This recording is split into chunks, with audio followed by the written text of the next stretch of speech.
একটি গোপন বাংকার, মাটির নিচে অন্ধকারে ঘেরা এক ছোট গর্ত।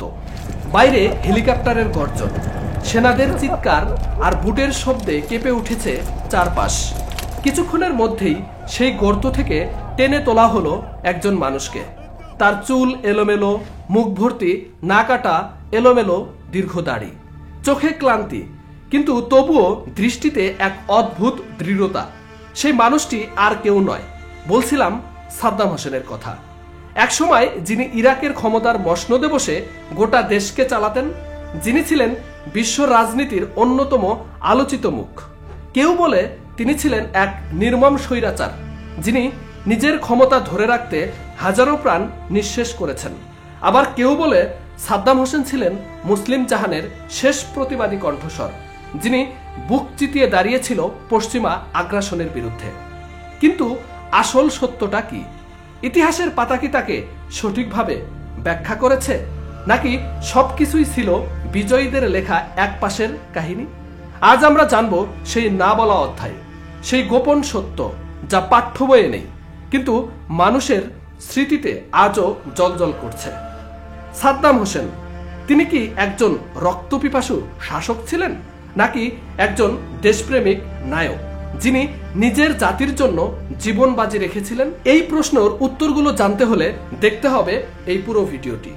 আর বরাবরের মতোই কিউট বাংলা 24 এর আরো একটি নতুন ভিডিওতে আপনাকে স্বাগত।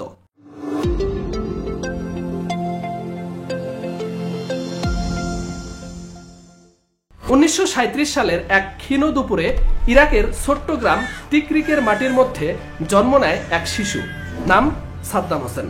কিন্তু সে কেবল একজন শিশুই ছিল না, সে ছিল সেই বালক যার ভাগ্যে লেখা ছিল একটি বড় দেশের ভাগ্য বদলে দেওয়ার গল্প। বাবার অকাল মৃত্যু আর দারিদ্রতার ঘন ছায়া তার শৈশবকে করে তোলে একাকিত্ব আর সংগ্রামের মেলবন্ধন।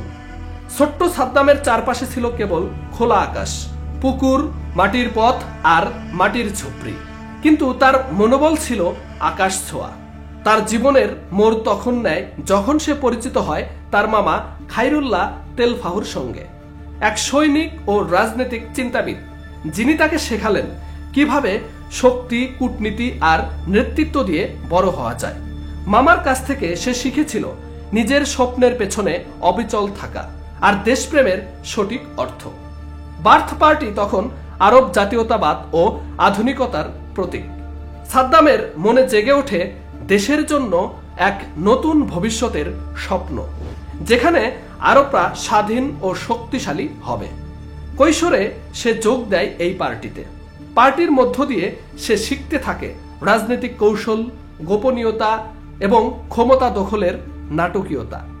তার প্রথম বড় পদক্ষেপ আসে 1959 সালে, যখন মাত্র 22 বছর বয়সে সে অংশ নেয় ইরাকের শাসক আব্দুল করিম কাসিমের বিরুদ্ধে এক ব্যর্থ হত্যা চেষ্টায়। যদিও পরিকল্পনা ব্যর্থ হয়, এই ঘটনা তার রাজনৈতিক যাত্রার প্রথম অধ্যায় মাত্র। মিশরে পালিয়ে থেকে সে আরো শক্তিশালী হয়ে ওঠে, আরব জাতীয়তাবাদের নেতাদের সঙ্গে পরিচিত হয়, যা তাকে আরো রাজনৈতিক কূটনীতির গুরুতে পরিণত করেছিল। বছর ঘুরে সে ফিরে আসে ইরাকে, ধাপে ধাপে বার্থ পার্টির নেতৃত্বে হয়ে ওঠে এবং 1968 সালের অভ্যুত্থানে তার অবস্থান হয় অপরিবর্তনীয়। তার রাজনৈতিক দক্ষতা, কূটনীতি আর কঠোর নেতৃত্ব তাকে করে তোলে দেশের এক অন্যতম শক্তিশালী মানুষ। ইরাকের মাটিতে সাদ্দাম হোসেন যখন ক্ষমতা নিয়েছিলেন, তখন তিনি বুঝতে পেরেছিলেন দেশের চেহারা বদলাতে হবে। তার দৃষ্টিভঙ্গি ছিল এই জাতিকে আধুনিকায়নের পথে নিয়ে যাওয়ার। তার শাসনের সময় জুড়ে দেশের শিক্ষা ব্যবস্থা ব্যাপক উন্নতি করেছিল। গ্রামের সবচেয়ে প্রত্যন্ত অঞ্চলেও গড়ে ওঠে স্কুল, কলেজ। শিশু কিশোররা শিক্ষার আলোতে আলোকিত হতে শুরু করে, যা ছিল ইরাকের জন্য এক বিশাল পরিবর্তন। স্বাস্থ্য খাতেও তার প্রচেষ্টা নজর কেড়েছিল।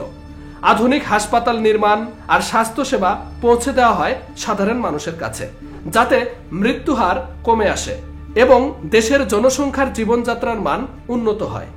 মধ্যপ্রাচ্যের অনেক দেশেই যেখানে নারীদের শিক্ষার সুযোগ কম, সেখানে ইরাকে নারীদের শিক্ষা এবং কর্মসংস্থানের অংশগ্রহণ বাড়ানো হয়। নারীদের ভোটাধিকার দেওয়া হয় এবং পরিবার আইনেও কিছু আধুনিক সংস্কার আনা হয়। অনেকেই তাকে প্রগতিশীল নেতা হিসাবে দেখতেন এই কারণে। তবে শুধু সামাজিক উন্নয়ন নয়, সাদ্দাম ইরাককে মধ্যপ্রাচ্যের শক্তিধর দেশ হিসাবে পরিণত করার লক্ষ্য নিয়েছিলেন। শিল্পায়ন, তেলের আধুনিকায়ন এবং শক্তিশালী সেনাবাহিনী গঠনের মাধ্যমে তিনি দেশের মর্যাদা বাড়ানোর চেষ্টা করেন। তার এই দিকগুলো অনেকের কাছে নায়ক সুলভ মনে হয়েছিল। ইরাকের উন্নয়নের আলোয় যেন একটা ছায়া নেমে এসেছিল। সেই ছায়া ছিল সাদ্দাম হোসেনের কঠোর শাসন। ক্ষমতা ধরে রাখতে তার পছন্দ ছিল শৃঙ্খলা এবং ভয় প্রদর্শন। তাই সে গড়ে তোলে এক ভয়ানক গোপন পুলিশ বাহিনী, যাদের নাম মুখাবরাত। এই বাহিনী ছিল তার হাতের অস্ত্র, যাদের মাধ্যমে তিনি নিজের রাজনৈতিক শত্রু, বিরোধী ও সন্দেহভাজন যে কোনো ব্যক্তিকে নিপীড়ন ও জুলুম করাতেন। যারা তার বিরুদ্ধে কথা বলার সাহস দেখাতো, তাদের জীবনে শুরু হতো আতঙ্কের দিন, গ্রেফতার, নির্যাতন, গায়েব। এই সবই ছিল তার শাসনের প্রতিদিনের ছবি। বিশেষ করে কুর্দি জনগোষ্ঠী ও শিয়া সম্প্রদায়ের ওপর চালানো নিষ্ঠুর দমন অভিযান ইতিহাসের কালো অধ্যায় হয়ে রয়েছে, যেখানে কেমিক্যাল অস্ত্র ব্যবহার করে হাজার হাজার নিরীহ কুর্দিকে নির্মূল করা হয়েছিল, যা মানবতা বিরোধী অপরাধ হিসাবে গণ্য হয়েছে। তবে এই সব নির্মমতার পেছনে ছিল তার এক বিপুল বিশ্বাস, দেশের স্থিতিশীলতা রক্ষা করা এবং জাতিগত বিভাজন প্রতিরোধ করা। অনেকে মনে করতেন এসব কঠোর পদক্ষেপ ছাড়া ইরাকের সংহতি টিকিয়ে রাখা সম্ভব নয়। তাই দৃঢ় নেতৃত্বের কারণেই ইরাক একটি সময় মধ্যপ্রাচ্যের শক্তিশালী রাষ্ট্র হিসেবে নিজের স্থান পেয়েছিল। 1980 সালে সেপ্টেম্বর ইরাক এবং ইরানের মধ্যে শুরু হয় এক দীর্ঘ ধ্বংসাত্মক যুদ্ধ, যা 8 বছর ধরে চলেছিল। এই যুদ্ধ ছিল শুধু দুই দেশের মধ্যে সীমান্তের সংঘাত নয়, এটি ছিল একটি অঞ্চলের রাজনৈতিক আর ধর্মীয় উত্তেজনার প্রতিফলন। সাদ্দাম হোসেন এই যুদ্ধকে নিজেকে ও দেশের প্রতিদ্বন্দ্বী হিসাবে প্রতিষ্ঠার সুযোগ হিসাবে দেখছিলেন। যুদ্ধে ইরাকের সেনাবাহিনী ব্যাপক শক্তি দেখিয়েছিল, কিন্তু একের পর এক মানুষ প্রাণও হারিয়েছিল। যুদ্ধ ছিল বীরত্বের গল্প, কিন্তু সঙ্গে ছিল মৃত্যু, ধ্বংসযজ্ঞ এবং হতাশার ছায়া। সাদ্দাম তার নেতৃত্বে সেনাদের উৎসাহ দিতেন, অনেক সময় নিজের হাতে যুদ্ধের কৌশল ও পরিকল্পনা গ্রহণ করতেন। অনেকেই তাকে দেখে এক সাহসী যোদ্ধা হিসাবে, যিনি দেশের জন্য সবকিছু করতে প্রস্তুত ছিলেন। তবে অন্যদিকে এই যুদ্ধেও ছিল তার কিছু ভুল হিসাব নিকাশ। যুদ্ধের দীর্ঘায়ু এবং প্রচুর ক্ষয়ক্ষতি ইরাকের অর্থনীতি দুর্বল করে তোলে, আন্তর্জাতিক চাপ বাড়ে এবং দেশটির রাজনৈতিক স্থিতিশীলতা ধ্বংসের পথে চলে যায়। এই সময়ে সাদ্দামের কঠোর শাসন আরো দৃঢ় হয়, কারণ তিনি ভয় পেয়েছিলেন তার শাসন যে কোনো মুহূর্তে ভেঙে পড়তে পারে। 1990 সালের অগাস্ট মাসে সাদ্দাম হোসেন বিশ্ববাসীকে বিস্মিত করে কুয়েতের বিরুদ্ধে এক আকস্মিক আগ্রাসন চালিয়ে দেয়। এই ছোট্ট তেল সমৃদ্ধ দেশটিকে এক ঝটকায় দখল করে নিয়ে ইরাককে মধ্যপ্রাচ্যের এক শক্তিধর মহাশক্তি হিসাবে প্রতিষ্ঠিত করার চেষ্টা করে। এই পদক্ষেপ ছিল এক রাজনৈতিক কূটকৌশল এবং সামরিক আক্রমণের মিশ্রণ, যা তার নেতৃত্বের শাসনকে আরো শক্তিশালী করার ইচ্ছা পোষণ করে।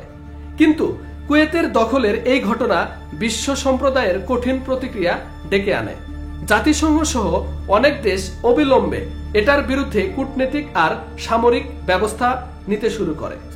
মার্কিন যুক্তরাষ্ট্রের নেতৃত্বে গঠিত কোয়ালিশন ফোর্স কুয়েত মুক্ত করার জন্য একটি বড় সামরিক অভিযান চালায়, যা ইরাকের জন্য বড় ধাক্কা হিসাবে প্রমাণিত হয়। এই আগ্রাসন ছিল সাদ্দামের জন্য এক জঙ্গলের যুদ্ধের শুরু, যেখানে তার সামরিক, কূটনৈতিক আর অর্থনৈতিক শক্তি পরীক্ষা হতে থাকে। কুয়েত দখলের পর তার দেশের ওপর আরোপিত কঠোর নিষেধাজ্ঞা ইরাকের অর্থনীতিকে ভেঙে দেয় এবং জনগণের জীবনযাত্রাকে অতি দুর্বিষহ করে তোলে। এবং কুয়েত আগ্রাসনের পর থেকেই ইরাকের ওপর আন্তর্জাতিক নিষেধাজ্ঞার চাপ বেড়ে যায়। বিশ্ব শক্তিগুলো, বিশেষ করে মার্কিন যুক্তরাষ্ট্র, ইরাককে একাকী করে দিতে কঠোর পদক্ষেপ নেয়। সাদ্দাম হোসেন এই সময়ে নানা চক্রান্ত আর কূটনীতি চালান, কিন্তু বিশ্ব শক্তির কাছে তার ক্ষমতা সীমিত হতে থাকে। 1991 সালে গালফ ওয়ার বা প্রথম ইরাক খাবে যুদ্ধ শুরু হয়, যেখানে মার্কিন নেতৃত্বাধীন সামরিক জোট ইরাককে পরাজিত করে কুয়েত থেকে বের করে দেয়। যুদ্ধের পর ইরাক ভেঙে পড়ার পথে চলে যায়, অর্থনীতি ধসে পড়ে, জীবনযাত্রার মান অধঃপতিত হয় এবং সাধারণ মানুষ বঞ্চনার শিকার হয়। নিষেধাজ্ঞার কারণে দেশের অবকাঠামো ভেঙে পড়ে, বিদ্যুৎ, পানি আর ওষুধের সরবরাহ বন্ধ হয়ে যায়। সাদ্দামের কঠোর শাসন আরও শক্তিশালী হয়। দেশের ভেতরে সে ভয় আর নিপীড়ন বাড়িয়ে দেয়, কারণ তিনি বুঝতে পারেন এই সংকটের মধ্যে নিজের শাসন বজায় রাখা তার জন্য কতটা জরুরি। তিনি যে কোনো মত পার্থক্য দমন করেন, রাজনৈতিক বিরোধীদের ওপর আরও কঠোর পদক্ষেপ নেয়। এই সময়ে বিশ্বমঞ্চে সাদ্দামের অবস্থান ক্রমশ সংকুচিত হয়, আর দেশটি গিয়ে দাঁড়ায় এক বিপর্যয়ের মুখে। যুদ্ধে পরাজিত হওয়া, অর্থনৈতিক নিষেধাজ্ঞা, সামাজিক রাজনৈতিক অস্থিরতা এসব মিশ্রিত হয়ে ইরাকের ভাগ্যকে কঠিন বাঁক দেয়।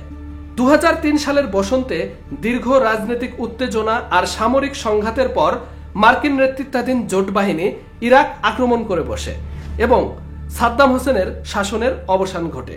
এক সময়ের শক্তিশালী স্বৈরশাসক, যিনি বহু বছর ধরে দেশের পুরো নিয়ন্ত্রণ নিয়েছিলেন, সেই সাদ্দাম হোসেন এখন ধরা পড়েন এক গোপন বাংকারের অন্ধকারে।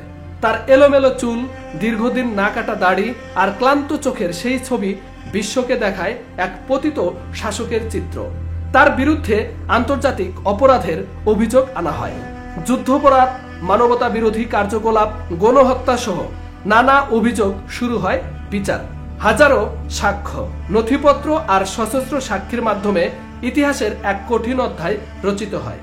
বিচার চলাকালীন সাদ্দাম হোসেন অনেকবার নিজেকে নির্দোষ দাবি করলেও আন্তর্জাতিক এবং ইরাকি আদালত তাকে দোষী সাব্যস্ত করে 2006 সালে ফাঁসির দণ্ড কার্যকর করে, যা ইতিহাসে একটি বিরল এবং বিতর্কিত ঘটনা হিসাবে রয়ে যায়। তার মৃত্যু হয় শুধুমাত্র একজন ব্যক্তির নয়, বরং এক সময়ের স্বপ্ন, যুদ্ধ, শক্তি এবং নিয়ন্ত্রণের যুগের অবসান হিসাবে। আমরা দেখলাম সাদ্দাম হোসেনের জীবনের নানা রং। একদিকে উন্নয়ন, দেশপ্রেম আর শক্তি, অন্যদিকে ভয়, শাসন এবং যুদ্ধের নির্মমতা। ইতিহাসে তাকে একসঙ্গে দেখিয়েছে নায়ক এবং স্বৈরশাসক হিসাবে। তিনি কি সত্যি ছিলেন সেই নেতা যিনি তার দেশের জন্য লড়েছেন, নাকি এক অত্যাচারী যার শাসনে অসংখ্য মানুষ কষ্ট পেয়েছেন? ইতিহাসের এই প্রশ্ন আজও বিতর্কের মুখে, আর আমাদের কাজ হলো এই দ্বন্দ্বকে বোঝা, বিচার করা এবং শিখতে পারা। প্রিয় দর্শক, আপনারা কি মনে করছেন? সাদ্দাম হোসেন কি সত্যি স্বৈরশাসক ছিলেন, নাকি একজন প্রকৃত দেশপ্রেমিক ছিলেন? অবশ্যই আপনার মূল্যবান মতামত কমেন্টে জানিয়ে দেবেন।